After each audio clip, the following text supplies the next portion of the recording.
Alors salut à tous, alors je fais une petite vidéo sur le compte rendu des compléments alimentaires que j'ai chopé au FIBA le week-end passé. Tester un petit peu ça et puis après on se retrouvera dans ma nouvelle salle où je vais vous faire une courte visite et je vais essayer de faire des petites perfs et tractions avant de s'entraîner. Donc je vais prendre le booster All Black Everything de Applied Nutrition avec le bel accent anglais que j'ai chopé au FIBA. Donc j'ai pris pour plusieurs raisons, hein. D'abord parce qu'il était vraiment en promo, il était à 10 € au FIBA, je ne sais pas quel est le prix habituel de vente. Et ensuite parce que je le trouvais assez innovant dans le sens où le goût du booster a un arrière-goût mentholé, donc qui apparemment dégage un petit peu les voies respiratoires comme la crème Vicks, hein, qu'on a certainement tous eu quand on était petit.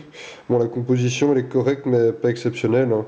Ce qui est embêtant c'est qu'il y a quand même de la créatine dedans. Bon, ce qui n'est pas toujours terrible pour les pré-workouts, même si on sait plus ou moins pallier l'inconvénient de l'hypoglycémie.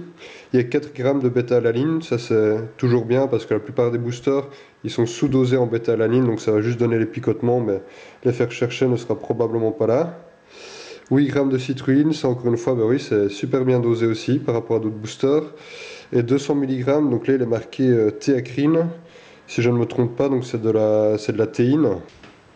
Alors pour ceux qui ne le savent pas, la caféine et la théine, c'est la même molécule, hein, c'est les triméthylxanthine, donc c'est des alcaloïdes. Autre chose aussi très intéressante avec le booster, c'est qu'il ne contient pas de sucre. Donc souvent on voit des boosters où vous avez des pots de 300, de 500 grammes, et quand on regarde la composition, mais il y a toujours bien 20-30% de maltodextrine. Ce que j'ai vraiment apprécié chez Applied Nutrition, c'est que ils m'ont donné dans le sac avec le booster un shaker, mais qui n'est pas comme les autres. C'est un shaker en alu, donc ça vraiment j'adore, c'est vraiment un gage de qualité, c'est un shaker qui va durer. Comme j'ai déjà 4 grammes de bêta-alanine dans le booster, je vais rajouter de la bêta-alanine de chez ATP Nutrition. Bon, c'est une marque de compléments alimentaires que je connaissais pas non plus, mais bon, j'en ai eu 200 grammes pour 5 € encore au FIBO. Donc à ce prix-là, bah, ça serait assez criminel de ne pas le prendre, hein, sachant que sur des grands vendeurs comme Prozis, bah, c'est plus du double. Comme d'hab, ensuite, je vais rajouter de la caféine. Bon, faut peut-être pas se fier à ce que je prends moi comme caféine par entraînement. Alors la caféine, il faut pas croire, mais c'est à double tranchant, hein. Ça augmente la résistance à l'insuline. Et aussi, arrivé à un certain seuil, il n'y aura plus vraiment un effet stimulant de la caféine. L'effet sera plus diurétique et vous aurez surtout une hausse des effets secondaires plutôt que de l'effet stimulant, donc c'est-à-dire des nausées surtout, des palpitations et l'effet diurétique, donc il peut être assez intéressant en sèche, mais franchement je vous conseille d'être très prudent. Et avant l'entraînement et peut-être pendant, mais même si j'aime pas trop comme c'est pétillant, je vais prendre de la canette au BCA, donc c'est pur, donc il n'y a vraiment pas de parfum, donc c'est pas super bon, mais bon ça a été offert par une firme de compléments alimentaires sur le FIBA. D'ailleurs la petite anecdote c'est que j'en ai pour très longtemps. Juste après ça, je vais commencer tout doucement à m'échauffer, faire des automassages, surtout le dos, les biceps. Comme aujourd'hui, les deux perfs que j'aimerais bien faire, ou du moins une seule, ça serait réussir à taper 4 tractions à un bras. Donc évidemment full amplitude, bras tendu à chaque fois. Comme j'ai réussi au FIBO, on va taper 4. Et peut-être, si j'arrive après à taper une rep à un bras avec une kettlebell de 20 kg dans l'autre. Alors ce que vous voyez ici, bon, c'est pas très bien éclairé, mais c'est ma nouvelle salle avec tout ce qui est partie à poids du corps. Donc là c'est les parallettes, hein, que j'ai acheté au FIBO, elles étaient à 45 € hors TVA et j'ai réussi à négocier le modèle d'exposition à 25 €.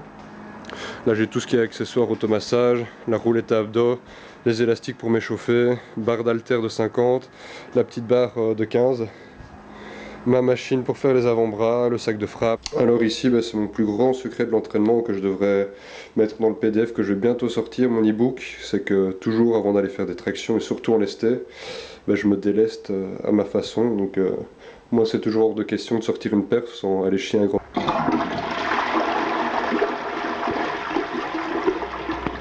Alors voilà, je vous présente la nouvelle salle, hein.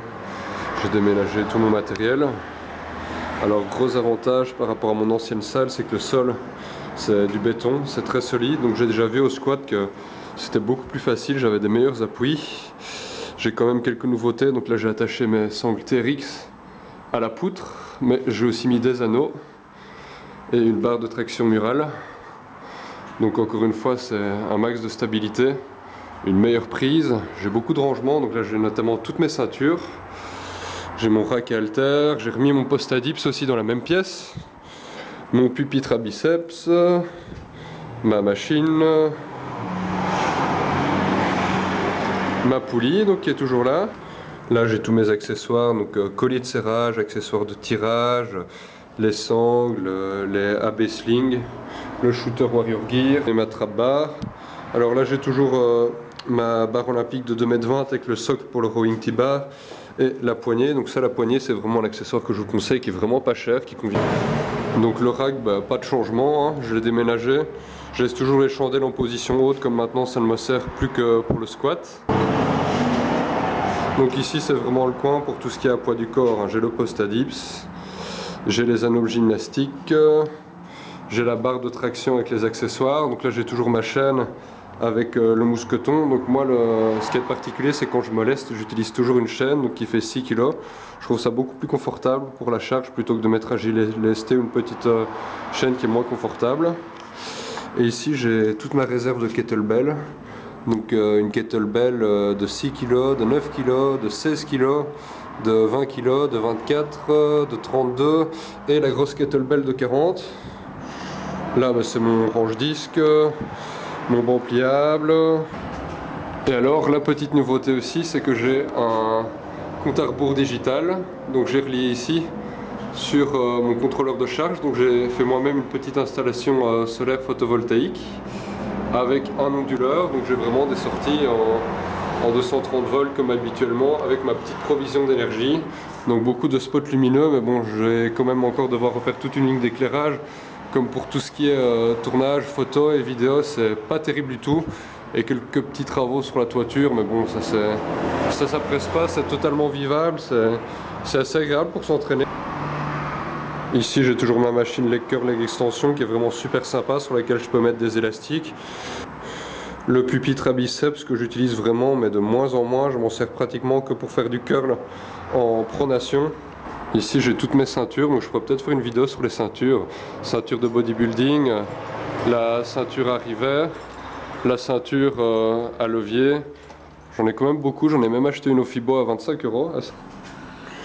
Ici j'ai toujours ma barre lyre, ou la barre triceps bomber, donc qui peut servir aussi bien pour les triceps que pour les biceps. Et sinon pour cette barre de traction, je suis vraiment content parce que c'est une barre droite.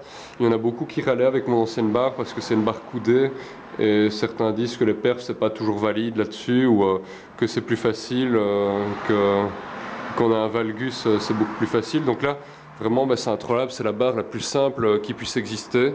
Et ce qui est vraiment marrant, c'est que je suis encore plus fort sur cette barre là.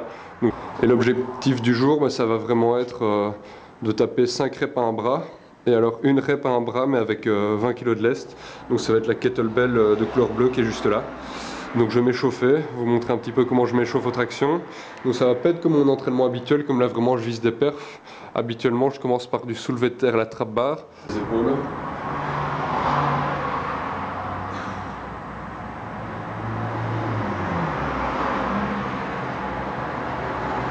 Et je chauffe aussi bien le biceps que le deltoïde intérieur. Donc super intéressant comme exercice. Donc là c'est toujours relax. Ouais.